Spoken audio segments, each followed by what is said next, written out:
En la presencia del Señor con gratitud y alza tu voz.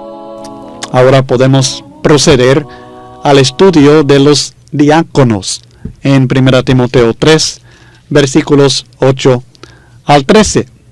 Vamos a considerar el diaconado y luego vamos a estar considerando también, además de su obra, los requisitos presentados en estos versículos en cuanto a los diáconos.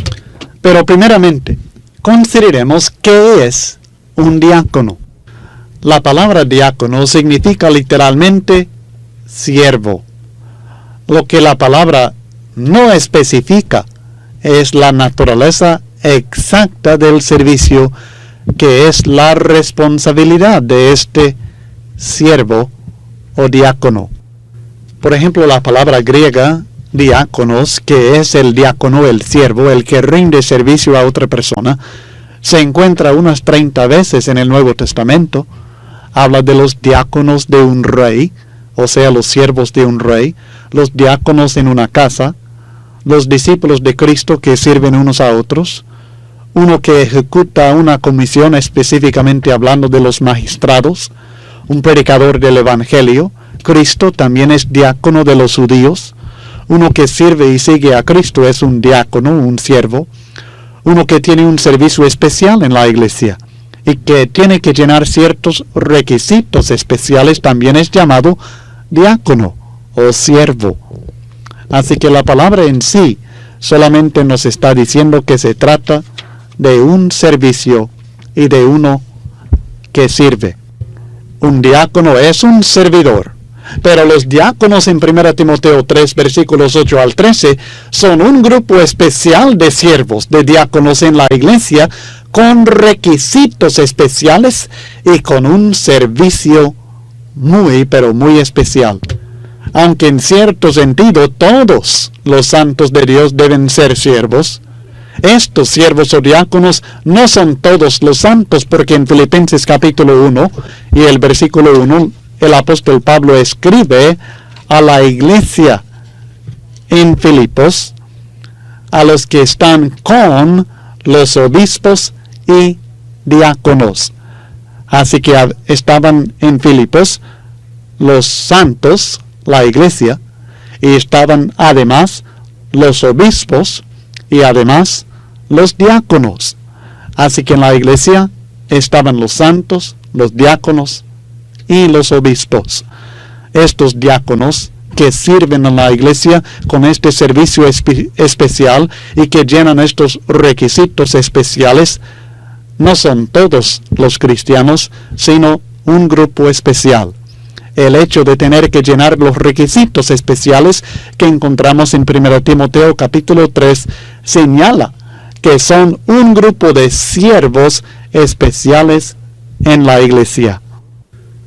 La obra de los diáconos, aunque es diferente de la obra de los ancianos, es muy importante, muy esencial para el funcionamiento del cuerpo de Cristo Jesús y para que logremos todos los propósitos y cumplamos todas las tareas que Dios tiene para nosotros como pueblo suyo.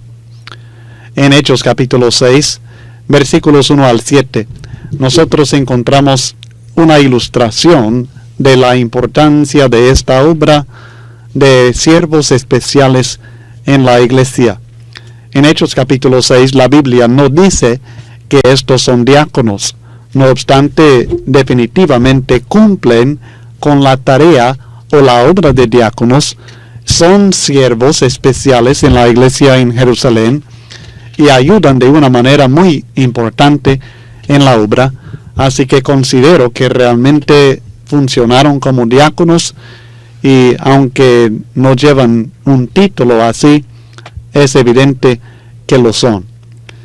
En aquellos días, dice el texto, como creciera el número de los discípulos, hubo murmuración de los griegos contra los hebreos de que las viudas de aquellos eran desatendidas en la distribución diaria.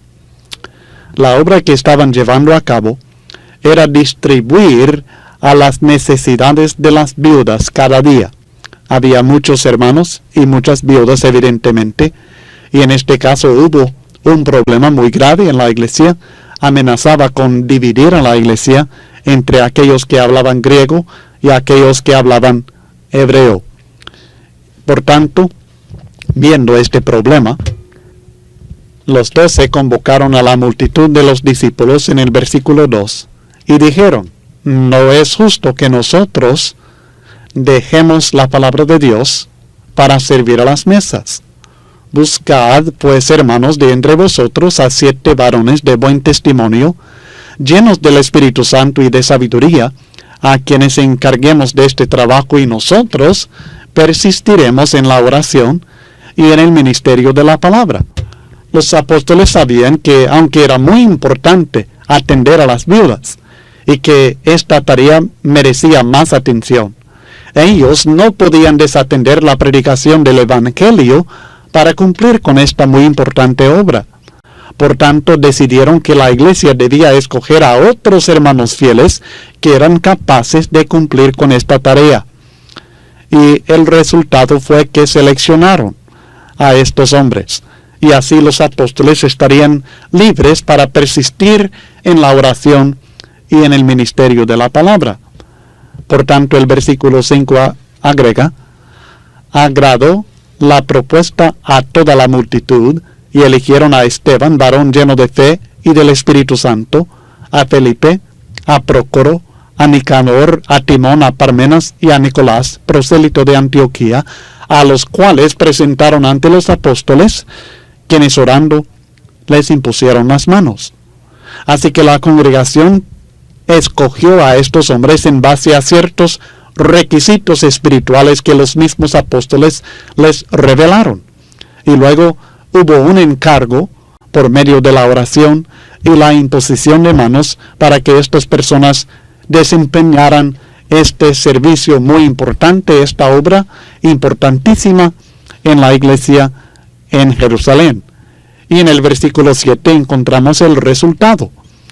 Crecía la palabra del Señor, y el número de los discípulos se multiplicaba grandemente en Jerusalén. También muchos de los sacerdotes obedecían a la fe. Seguiremos con el estudio de los diáconos en el siguiente cassette. Hemos estado estudiando en Hechos capítulo 6 y los versículos 1 al 7 acerca de la obra de los diáconos. Y es importante notar en este ejemplo que la obra de los diáconos, este ministerio, no incluye ninguna autoridad sobre la iglesia. Los diáconos sencillamente sirven, no ejercen ninguna autoridad sobre ningún aspecto de la obra de la iglesia. Ellos sirven bajo la autoridad de los ancianos, que por supuesto está bajo la autoridad de Cristo y su palabra. Es interesante y muy importante tomar en cuenta el propósito específico de los diáconos que se nos revela en este ejemplo en Hechos capítulo 6. Y es sencillamente ayudar en ciertos servicios necesarios, servicios que son importantes para que la iglesia en general, y específicamente los que enseñan la palabra, los ancianos y los evangelistas, puedan dedicarse a su obra principal, que es la salvación de almas por medio de la predicación del Evangelio.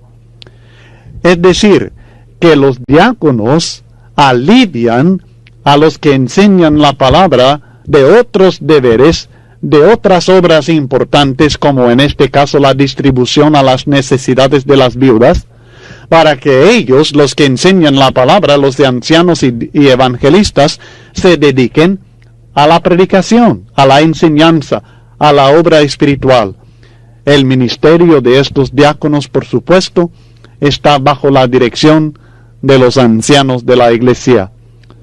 Es interesante que cuando la Biblia habla de los diáconos en la iglesia, siempre habla en lo plural, de más de uno. Esto indica que habrá más que un diácono en cada iglesia. El diaconado, además, no se menciona como uno de aquellos ministerios especiales establecidos por Dios para la instrucción o la preparación de la iglesia en Efesios 4, versículos 11 al 12, pero los diáconos pueden ser asignados por los ancianos y por la iglesia a cualquier obra que consideran necesaria para el beneficio de la iglesia y especialmente para aliviar a los ancianos y a los predicadores para que se dediquen exclusivamente a la enseñanza de la palabra. Con todo esto en mente, ahora queremos enfocar los requisitos para ser diácono que tenemos revelados en 1 Timoteo capítulo 3, versículos 8 al 12.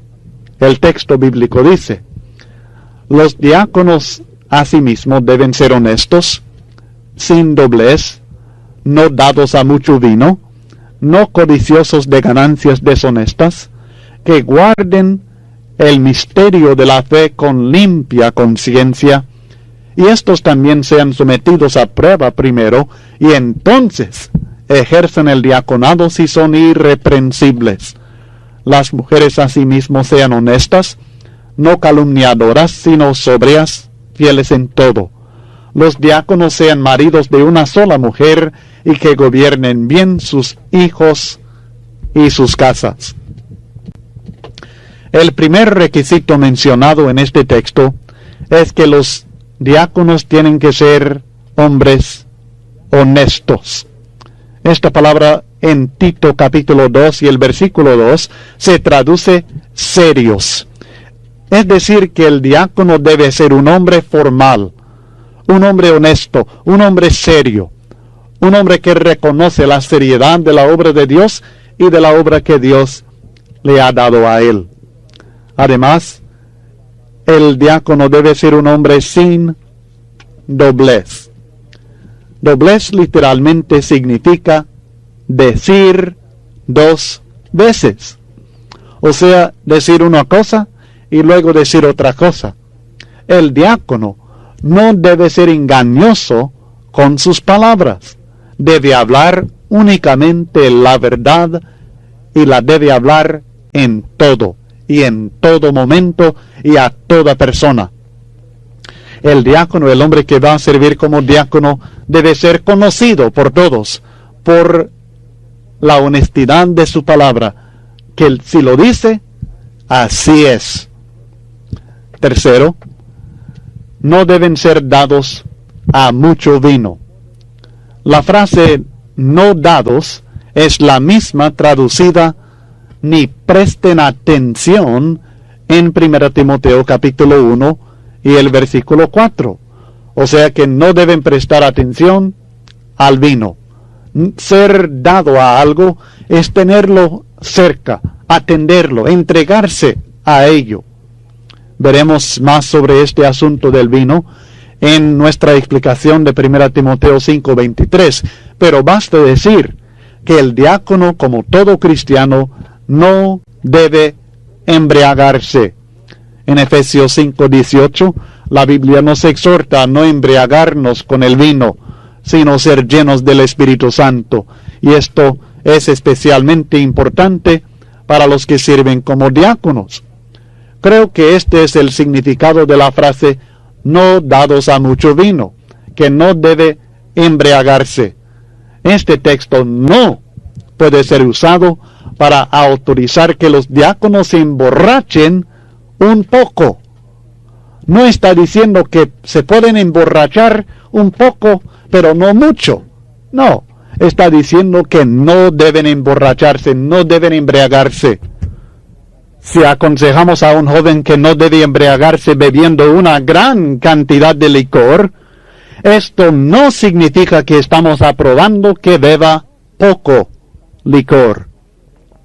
La expresión, aunque semejante en el castellano, es totalmente diferente en el griego de la expresión traducida no dado al vino en 1 Timoteo 3 y el versículo 3. La palabra mucho, en esta frase no dados a mucho vino, esta palabra no es la única diferencia.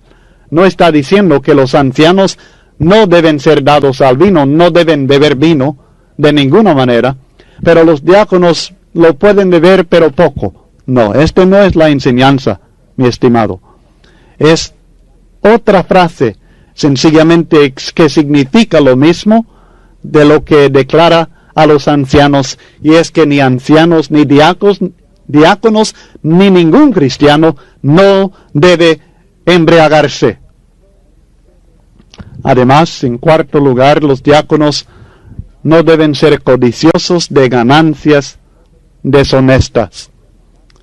Es necesario, en cuanto al diácono, poder confiar en su integridad, especialmente en este caso, en el uso de ciertos fondos de la iglesia bajo la supervisión de los ancianos.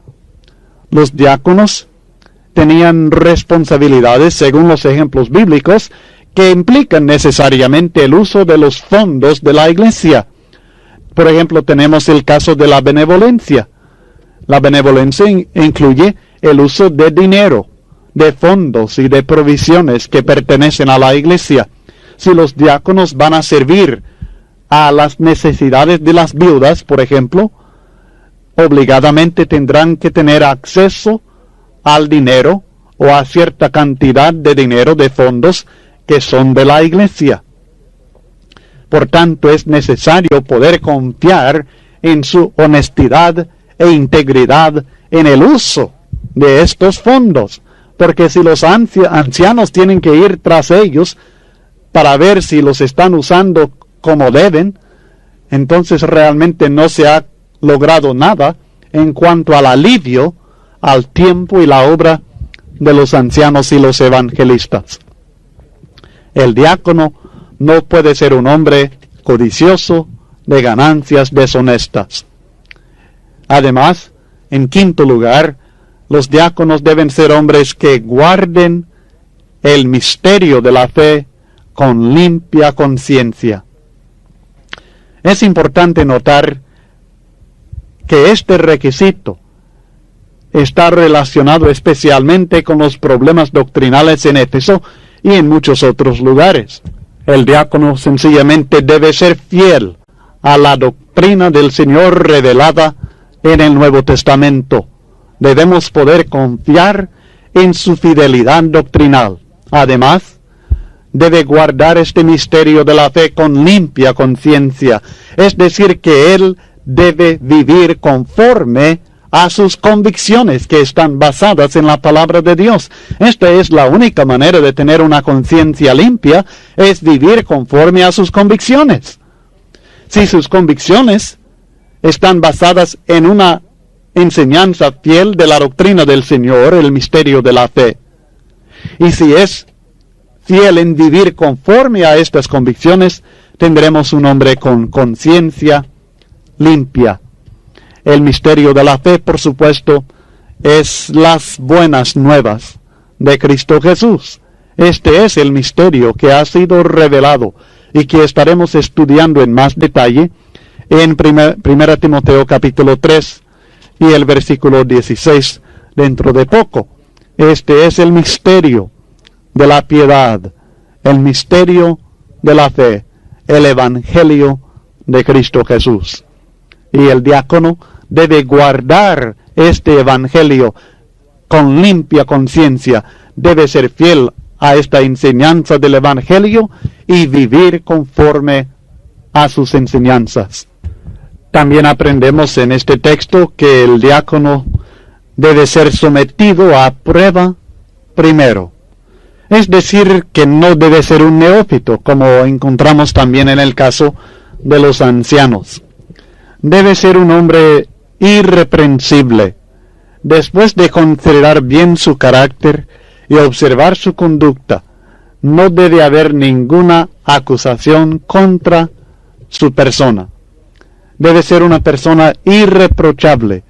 La palabra griega es literalmente una palabra legal que se refiere a un hombre que no ha sido denunciado, acusado ni procesado bajo alguna acusación. Así que debe ser obvio que el criterio para esta prueba del diácono, como en el caso de los ancianos, debe ser la palabra de Dios, no requisitos que nosotros querramos establecer. La palabra también significa que esto mismo es lo que debe suceder en la selección de los ancianos, que ellos también deben ser sometidos a prueba primero. Es decir, que los debemos examinar sus vidas y sus ejemplos para ver si están de acuerdo con los requisitos que Dios ha establecido en su palabra.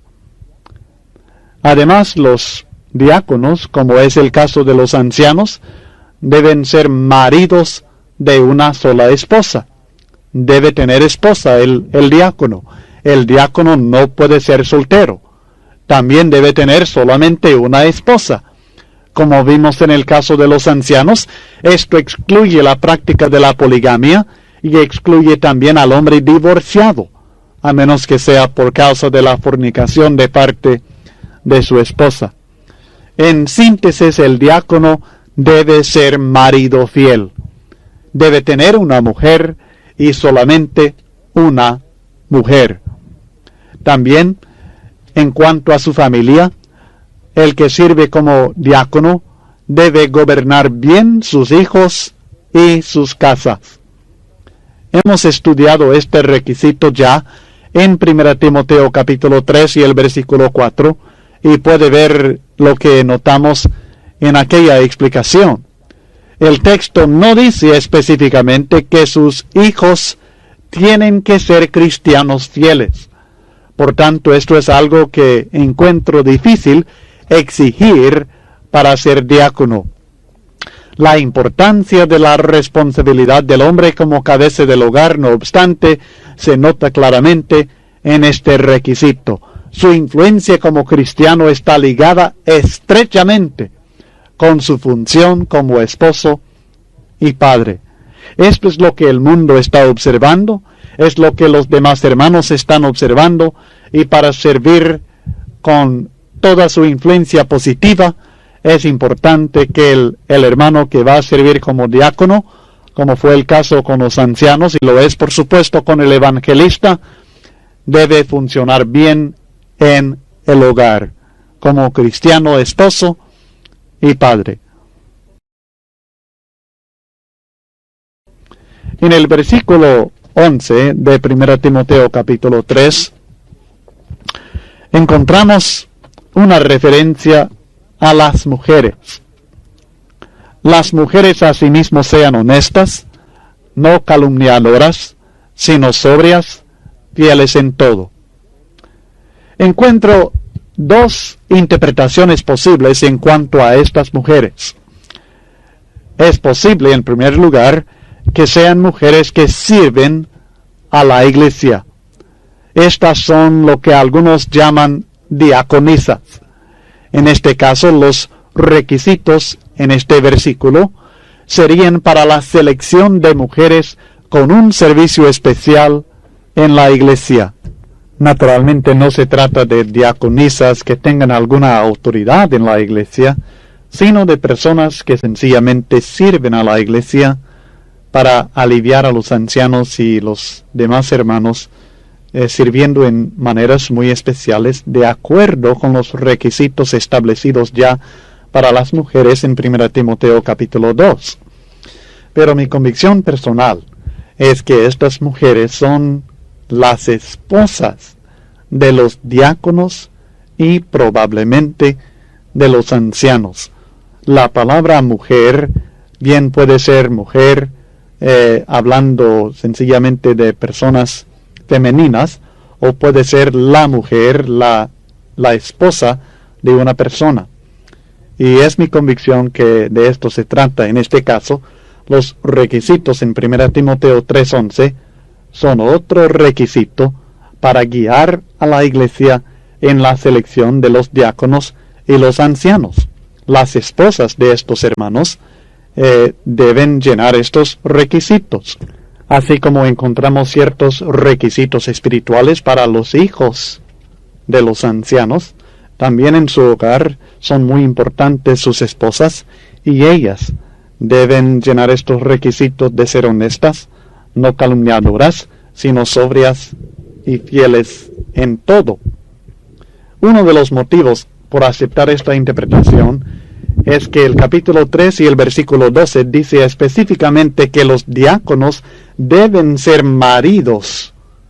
Esto incluiría a las mujeres del servicio especial del diaconado y naturalmente no lo pueden ser. Las mujeres no van a ser maridos.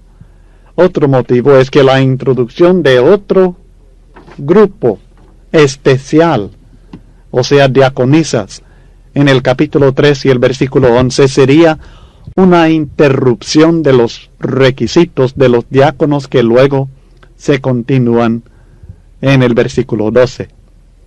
Además, cuando el apóstol Pablo saludó a la iglesia en Filipenses 1 y el versículo 1, menciona a los ancianos y los diáconos, pero no dice nada con respecto a las supuestas diaconisas. Entiendo que es posible que sean incluidas en la salutación a los diáconos, pero no se mencionan por aparte. La traducción diaconisa en Romanos 16 y el versículo 11, que es el único texto que emplea esta frase, bien pudiera haber sido sierva, porque la palabra significa sierva. Pero en caso que la primera interpretación, es decir, que sean mujeres que sirven a la iglesia como diaconisas, serían mujeres como la hermana Febe, que sirven a la iglesia bajo las instrucciones ya estudiadas en 1 Timoteo 2, 11 al 12.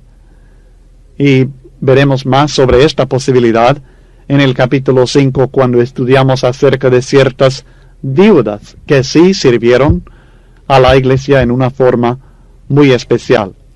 Así que, francamente, no estoy completamente seguro del significado de las mujeres mencionadas en el versículo 11. Pueden ser siervas de la iglesia, semejantes a los diáconos, pero que sirven bajo los requisitos impuestos para mujeres en las Escrituras, o pueden ser las mujeres o esposas de los diáconos y probablemente de los ancianos también. Pero sea cual sea el caso, estas mujeres, y quizá toda mujer cristiana, deben ser honestas. Como hemos estudiado en el caso de los hombres, esto significa una mujer seria, formal. No deben ser calumniadores. Es interesante notar que esta palabra calumniadora se traduce de la misma palabra que diablo. ¿Sí? La palabra griega es diabolos. Una persona que difama el carácter de alguien es una calumniadora.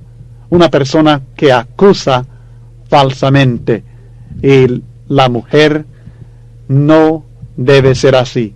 No debe ser una de aquellas mujeres chismosas que buscan los errores de otra persona y se dan la tarea de comunicar esta información maligna a los demás. Es fácil ver los resultados negativos si ya sea la esposa de un diácono o una sierva de la iglesia tuviera ese carácter de chismosa. Naturalmente sería imposible que sirviera positivamente en la iglesia. Además, deben ser mujeres sobrias. Debe ser una mujer moderada, templada, una mujer libre de los excesos. Ser sobria es ser moderada en todo. A veces también indica la sobriedad en contraste con la intoxicación que proviene del licor, pero más que todo creo que se trata de su carácter, no de su condición de intoxicación o no. Esto debe ser obvio, que la mujer no debe embriagarse. Y, en resumen, estas mujeres deben ser fieles en todo, en cuanto a la doctrina, en cuanto a su servicio activo a Cristo, en cuanto a su carácter o vida moral. Debe ser una vida fiel, una persona fidedigna, una persona confiable, fiel en toda su vida. Es una responsabilidad muy importante la de servir a la iglesia y también la de ser esposa de un diácono o de un anciano en la iglesia de Cristo Jesús, y deben ser mujeres que llenan estos requisitos establecidos en la palabra de Dios.